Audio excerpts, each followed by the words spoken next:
Nama Kwik Kian Gi tak bisa dilepaskan dari sejarah perjalanan ekonomi dan politik Indonesia. Mantan Menteri Koordinator Ekonomi, Keuangan dan Industri ini dikenal sebagai sosok vokal dan kritis terhadap kebijakan ekonomi nasional. Dilahirkan di Juwana, Pati, Jawa Tengah, tanggal 11 Januari tahun 1935, Kwik menempuh studi ekonomi di Universitas Indonesia dan Erasmus Universiteit Rotterdam, Belanda. Sekembalinya ke Indonesia, ia tidak hanya menulis dan berbisnis, tetapi juga aktif di dunia pendidikan.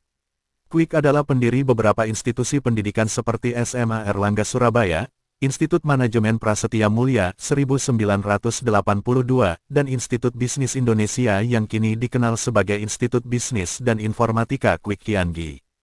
Karir pemerintahannya membentang dari anggota DPR, Menteri Perencanaan Pembangunan Nasional Kepala Bappenas tahun 2001 sampai tahun 2004 hingga Menteri Koordinator Bidang Ekonomi, Keuangan, dan Industri Oktober tahun 1999 Agustus tahun 2000.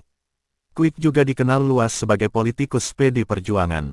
Pada 1987, dia bergabung dengan Partai Demokrasi Indonesia.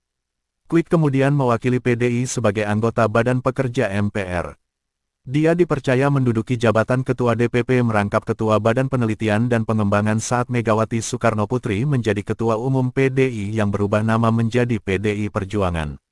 Latar belakangnya sebagai warga keturunan Tionghoa membuat karir politik dan pemerintahannya menjadi tidak biasa. Dalam acara HUT ke-9 Gus Dur di samping makam Gus Dur pada 2018, Kwik menceritakan kegateannya saat ditunjuk sebagai Menko Ekuin di era Presiden Abdurrahman Wahid Gus Dur.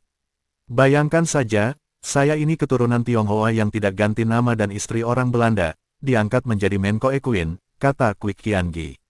Kwik Kian Gi ditunjuk sebagai Menko Ekuin pada tanggal 29 Oktober tahun 1999.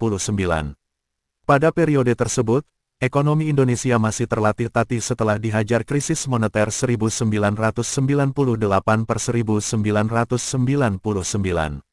Ekonomi Indonesia terkontraksi sebesar 13,3% pada 1998.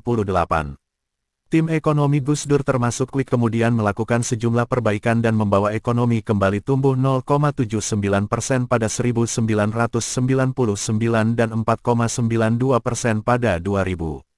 Kwik juga memimpin ekonomi Indonesia di tengah ambruknya nilai tukar rupiah, beban utang luar negeri besar, termasuk utang BUMN dan swasta, sistem perbankan masih rapuh, banyak bank dilikuidasi atau direkapitalisasi, hingga kemiskinan serta pengangguran yang melonjak akibat krisis. Inflasi Indonesia pernah mencapai puncaknya 4 Oktober tahun 1998 yakni 79,41% sebelum melandai di era Kwik di angka 0,28% di Januari tahun 2000.